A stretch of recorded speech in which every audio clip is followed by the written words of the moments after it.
Souvent, hein, j'ai mis en avant le fait que Genesio, pour moi, avait pas les épaules pour entraîner une équipe comme Lyon, qui aspire à jouer le haut du tableau et à reprendre une place forte du football français, hein, de lutter avec les meilleurs. Moi aussi, il m'a fait taire un petit peu parce que je trouve qu'il a su évoluer, son groupe s'est amélioré et ça c'est quand même le plus important quand tu regardes une équipe. Et c'était pas facile le travail qu'il a eu à faire là durant l'intersaison parce qu'il y a eu beaucoup de changements. Ils ne se sont pas trop trompés au niveau des résultats. On sent une équipe qui vit bien ensemble. Donc ça, c'est quand même le travail aussi du staff et de l'entraîneur. Après, je suis pas toujours en accord avec lui sur ces changements en cours de match où des fois il traîne à changer quand ça va pas, même quand ça va bien. Voilà, donc il y a des choses qui me laissent un petit peu perplexe par moment, mais il faut reconnaître quand même le bon travail.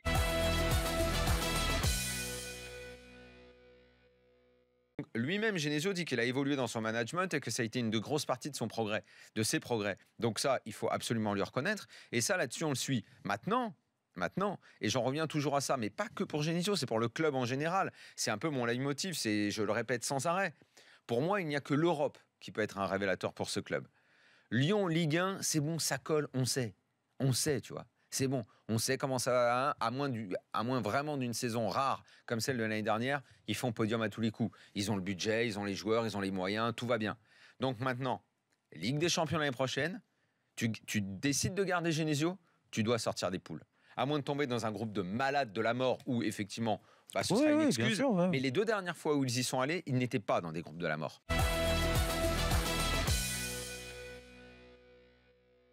Le PSG...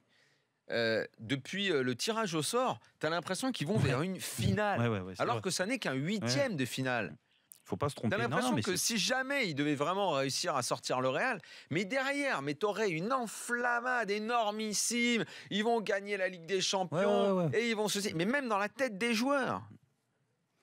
Je sais pas si dans la tête des joueurs, parce que et ça, c'est un vrai problème dans la gestion, dans la façon d'appréhender les compétitions dans ce club. Là, ce soir, ils font un petit match, et même en faisant un tout petit match, bon, ils écartent Guingamp sans problème. Oui, mais très bien. Ça revient à ce mais ils ont trop ça dans la tête, ça bloque.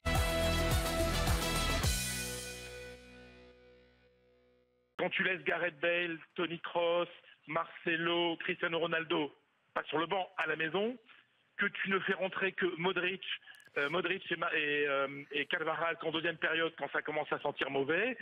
Bon, il est évident, là, voilà, moi je suis au stade, je vois les commentaires qu'il y a déjà qui sortent ici. Là, ça fracasse Zidane dans tous les sens.